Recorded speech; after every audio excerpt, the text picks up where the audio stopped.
Welcome back friends, this is current affairs panda. आज की इस वीडियो में मैं आपको बताऊंगा आरबीआई असिस्टेंट की जो वैकेंसी इशू हुई थी अभी रिसेंटली में, तो उसके बारे में क्या फैक्ट्स हैं और साथ में क्या कट ऑफ होगी इसकी। लास्ट ईयर 2015 में क्या कट ऑफ थी, तो मैं आपको बताना चाहूँगा कि इस एग्ज़ाम का टफनेस लेवल बहुत ज़्यादा नहीं होता है, लेकिन इसमें जो लोग स्कोर करते हैं वो बहुत ज़्यादा करते हैं। आप लास्ट ईयर के अगर मैं कट ऑफ की बात करूं तो वो मैं आपको लास्ट इस वीडियो के एंड में बिल्कुल तरीके से बताऊंगा, लेकिन फिर भी आप मान के चलिए 150 प्लस आउट ऑफ 200 ये हर बार ये डेटा रहता है। तो अभी तक क्या होता था, केवल दो फेज में एग्जाम होता था, प्रीलिम्स और मेंस। केवल जैसे आपने आपका एक मेंस का एग्जाम हुआ उसके बाद आपका इंटरव्यू हो गया, तो ये केवल दो तरीका था। लेकिन अब क्या है, इस बार से आरबीआई ने पैटर्न चेंज कर दिया है। अब वो तीन शिफ्ट में आपका एग्जाम लेता है, तीन तरीके से। तो उसके बारे में चर्चा करते हैं। तो पहला आपका प्रीलिम्स होगा, उसके बाद मेंस होगा और इंटरव्यू होगा। तो आप ये मान के चलेगा कि इन तीन सेक्शंस में जो प्रीलिम्स क्वालिफाई करेंगे वो मेंस के लिए आएंगे और मेंस के बाद में वो इंटरव्यू के लिए आएंगे। तो जो कट ऑफ होगी वो इस वीडियो के अंत में मैं बात करूंगा कि state by state cut off कितनी लास्ट ईयर गई थी और क्या इस पेपर का टफनेस, क्या स्ट्रक्चर रहता है। तो इसके लिए 7 नवंबर 2011 से इसकी लाइन ओपन हो चुकी है और 28/11 तक चलेंगी। तो आपने अगर अभी तक फॉर्म फिल नहीं किया है तो आप इस फॉर्म को भर सकते हैं। और दूसरी चीज, प्रीलिम्स की डेट जो है वो 23 और 24 दिसंबर बताई गई है और मेंस जो है वो आपका दिसंबर 2017 में होगा, जनवरी 2017 में। ठीक है, तो जनवरी 2017 में आपका मेंस होगा और दिसंबर 2016 में ये आपका प्रीलिम्स का एग्जाम होगा। ओके, अब एजुकेशनल क्वालिफिकेशन की अगर मैं बात करूं तो एज है, एज का फैक्टर है 20 से लेकर 28 तक। तो अभी ये इसका डेटा चेंज हुआ था, 20 से लेकर 28 के बीच में आपकी एज होनी चाहिए और 50% के साथ में जो है सबके लिए, जनरल के लिए है ये बेसिकली बैचलर डिग्री होनी चाहिए और pass class for SC ST PWD। ठीक है, और जो आपके एजुकेशनल क्वालिफिकेशंस हैं वो 7/11/2016 से पहले पहले के होने चाहिए, इस डेट के पहले के। इसके बाद के एक्सेप्ट वहां पर नहीं होंगे। और लैंग्वेज प्रोफिशिएंसी की यहाँ पर बात की गई है कि candidate applying for the post should be proficient in the language of the state और any of the states falling under the recruiting office. ठीक है, तो ये चीजें आपको ध्यान रखना है। और ये जो क्लरिकल लेवल की एक बेसिकली जॉब है, ओके, तो बहुत बड़ी पोस्ट नहीं है, लेकिन ये आरबीआई में एंट्री करने की पोस्ट है ये। ओके, अब हम जानते हैं कि जो इसका एज क्राइटेरिया है ये मैंने आपको बता दिया, 20 से 28। ओके, और टोटल पोस्ट कितनी है? टोटल पोस्ट है दोस्तों यहाँ पर 610। ओके, और जो फॉर्म की फीस है SC ST PWD के लिए 50 रुपये इन्होंने फीस रखी है और बाकी सब लोगों के लिए, जनरल और ओबीसी के लिए 450 रुपये फीस है। अब हम प्रीलिम्स के ऊपर बात करते हैं कि प्रीलिम्स में कौन कौन से टॉपिक पूछे जाएंगे। प्रीलिम्स में केवल आपसे 3 सेट पूछे जाएंगे, एक इंग्लिश लैंग्वेज, न्यूमेरिकल एबिलिटी और रीजनिंग। ओके, तो इसमें आपके 30 क्वेश्चन होंगे और 35 का आपका रीजनिंग और न्यूमेरिकल एबिलिटी होगा।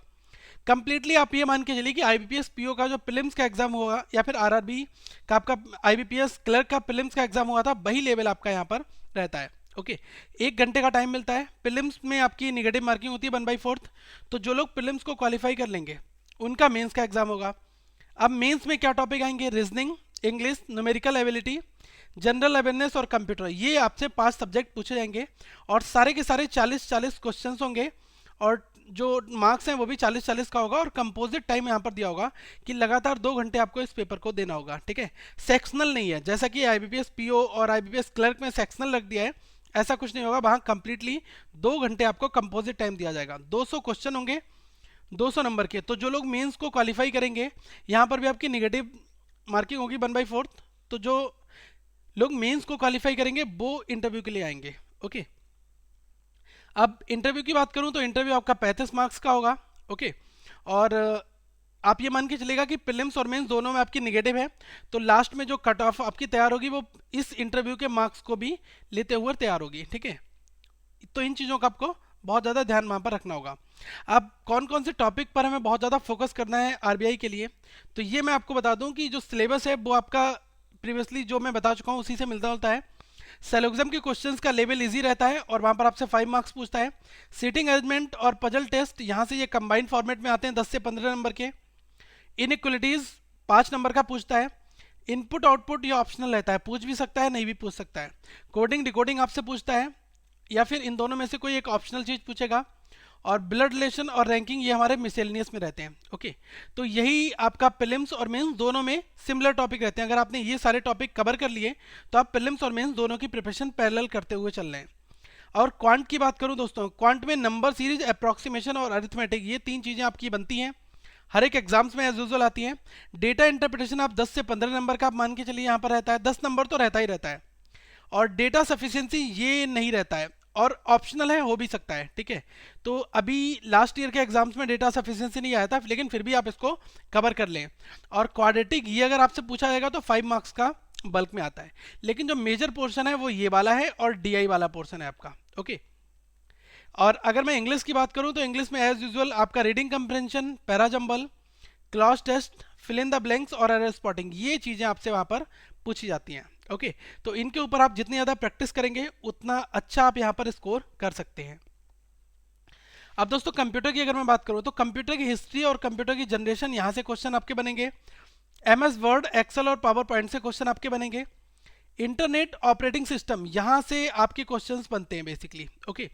कि ऑपरेटिंग सिस्टम के जो टाइप्स हैं वहाँ से क्वेश्चन बन जाएगा। तो ये सब चीज़ें आप कर लो, कि ये भी पूछ सकता है कौन सा इसमें ऑपरेटिंग सिस्टम है, ओके। यूनिक्स, लाइनिक्स, ये सारी चीज़ें, इनसे रिलेटेड क्वेश्चंस आपके बनते हैं। तो आप, मैंने आपको बताया ना कि कंप्यूटर के लिए आप ल्यूशन की बुक फॉलो कर लो, ल्यूशन का जो कंप्यूटर अवेयरनेस का सेक्शन है वहाँ से आप क्वेश्चंस को बनाओ। कंप्यूटर के हार्डवेयर, इनपुट डिवाइसेस, और साथ में अभी तक लगभग हमने 25 से 30 वीडियो आपको दी हैं कंप्यूटर की, तो आप इन सारी वीडियोस को देख सकते हैं। अब बात करते हैं कि हमारा जीए का सिलेबस क्या होगा। तो जनरल अवेयरनेस में जितने भी न्यूज़ आरबीआई से रिलेटेड है, रिजर्व बैंक ऑफ इंडिया से रिलेटेड न्यूज़, इन पर आपका फोकस होना जरूरी है, ओके। आरबीआई के गवर्नर, कितने डिप्टी गवर्नर होते हैं, आरबीआई का लोगो में जो टैगलाइन है वो क्या है, अभी नई करेंसी इशू हुई है, इसके ऊपर भी कुछ क्वेश्चंस बन सकते हैं। किस किस डिनोमिनेशंस में करेंसी इशू होती है, और जो सबसे छोटा डिनोमिनेशन होता है उसमें सिग्नेचर किसके होते हैं, या 1 रुपए के नोट पर किसके सिग्नेचर होते हैं, ऐसे क्वेश्चंस जो रिलेट करते हैं करेंसी से रिलेटेड, ये भी आपको पता होनी चाहिए। बैंकिंग अवेयरनेस का टॉपिक आपने पढ़ लिया होगा, उसको भी आप ध्यान रखें। फाइनेंशियल अवेयरनेस, और इसमें फाइनेंशियल इंस्टीट्यूशन कौन कौन से हैं ग्लोबल लेवल पर भी, जैसे वर्ल्ड बैंक और आईएमएफ, इनके बारे में भी आपको डिटेल मालूम होना जरूरी है। करंट अफेयर्स में मैं बताऊं, national international awards, sports, defence summits, ये 3-4 चीज़ें आप पढ़ लो ढंग से, क्योंकि यहाँ से आपके करंट अफेयर्स बन जाता है। और बुक्स एंड ऑथर्स और अपॉइंटमेंट, ये चीज़ें भी वहाँ पर आपसे एग्जाम्स में पूछी जाती हैं, ओके।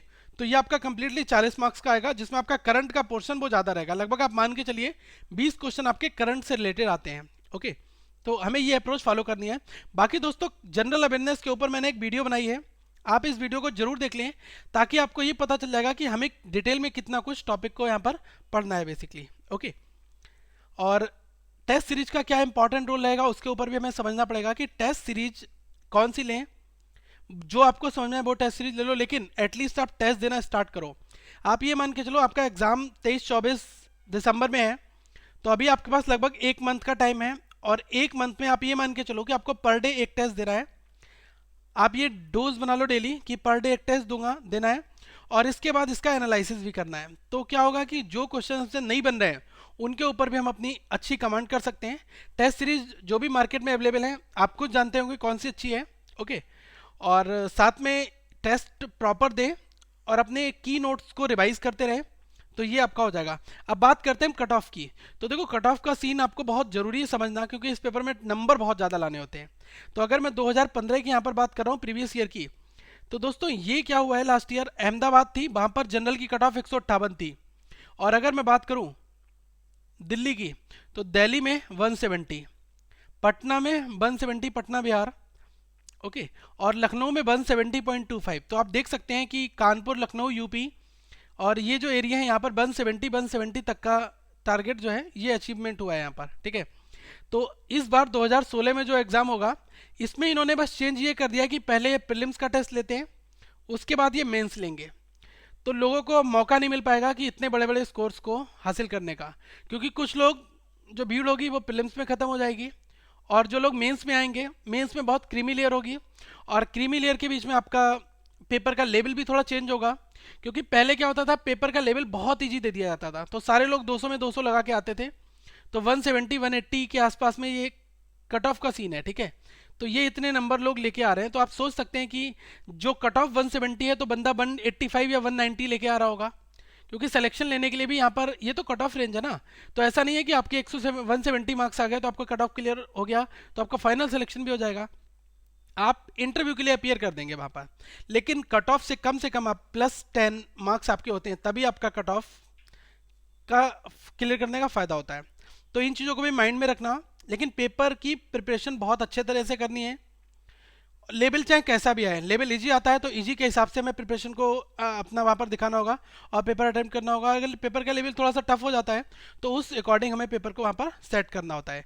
लेकिन अल्टीमेटली जो मैंने यहाँ पर टॉपिक बताए इससे हट के कुछ नहीं है, सब कुछ प्रैक्टिस सेट के ऊपर है कि आपने प्रैक्टिस सेट कितने लगाए हैं।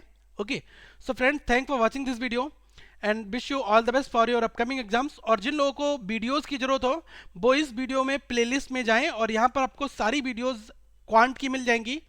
रीजनिंग की वीडियोस आप यहाँ पर लिख सकते हैं और हमारी जो प्लेलिस्ट है वो आप प्रॉपर देखें ताकि आपको सारे वीडियोस दिखते रहें यहाँ पर। ओके, तो थोड़ा सा वर्कआउट करें प्लेलिस्ट में जाकर ताकि आपको सारे टॉपिक यहाँ पर समझ में आए। तो दोस्तों, अगर पहली बार आप ये वीडियो देख रहे हैं तो वीडियो को लाइक भी करें और चैनल को सब्सक्राइब कर लें। Thank you.